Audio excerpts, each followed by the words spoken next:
नमस्कार, मी मनोहर पवार. TV1 मराठीवर सर्वांचं स्वागत आहे. जत तालुक्यात जिल्हा परिषद व पंचायत समितीच्या निवडणुकीच्या रणधुमाळीला पुन्हा एकदा जोरदार सुरुवात झालेली आहे. जत तालुक्यात जिल्हा परिषद व पंचायत समिती गट गणाची 13 रोजी आरक्षण सोडत होणार असून तालुक्यातील इच्छुकांची मात्र आता मोठ्या प्रमाणात घालमेल वाढलेली आहे.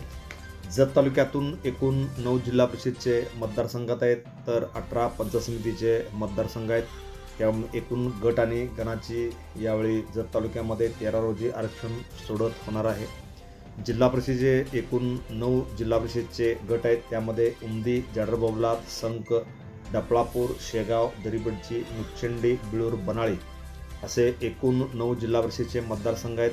तर पंचायत समितीचे 18 पंचायत समिती गण आहेत.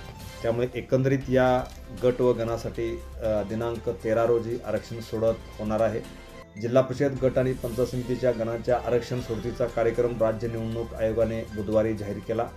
त्यानुसार सोमवार दिनांक 13 ऑक्टोबर रोजी जिल्हाधिकारी कार्यालयात जिल्हाधिकाऱ्यांच्या अध्यक्षतेखाली जिल्हा परिषदेच्या 61 गटाचे तर तालुका स्तरावरील 122 पंचायत समिती गणांचे आरक्षण निश्चित केले जाणार आहे.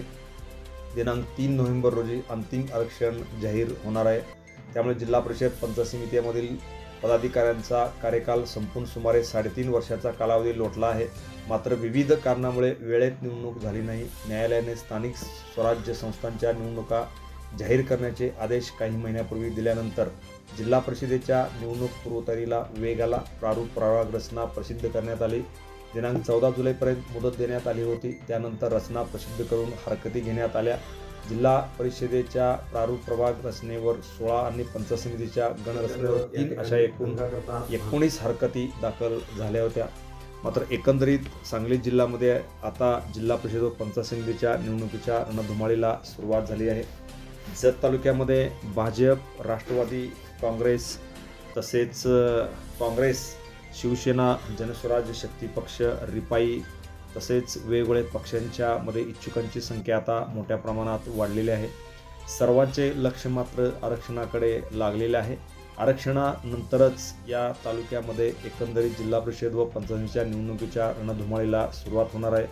अनेक इच्छुकांनी गुडघ्याला बाशिंग बांधलेले आहे, तर अनेकांनी वेगवेगळ्या सहली मतदारसंघातून सुरू केलेल्या आहेत. अनेकांना देवदर्शन सहली संपन्न केल्या. नवरात्रीच्या निमित्ताने अनेक उमेदवारांनी आपापल्या मतदारांची सेवा चांगल्या पद्धतीने केली.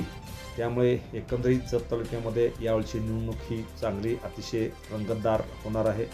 विद्यमान आमदार गोपीचंद पडळकर हे भाजपच्या वतीने या तालुक्यामध्ये जोरदार लढत देणार आहेत.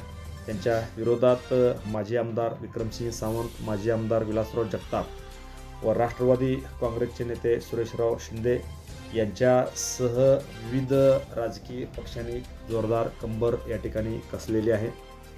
एकंदरीत विधानसभा निवडणुका होऊन आता 8 ते 9 महिने झालेले आहेत. त्यामुळे मध्यंतरीच्या काळात कोणत्याही निवडणुका नव्हत्या. मात्र आता जिल्हा परिषद, पंचायत समिती व जत नगर परिषदेच्या निवडणुकीची रणधुमाळी जोरदार सुरू होणार आहे. अनेक आरोप प्रत्यारोपांच्या फेरीसुद्धा जोरदार या ठिकाणी धडाडणार आहेत.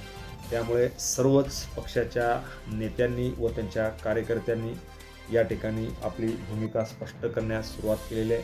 मात्र दिनांक 13 रोजी आरक्षण सोडतीनंतरच या तालुक्याचे चित्र स्पष्ट होणार आहे. धन्यवाद. Press the bell icon on the YouTube and never miss another update.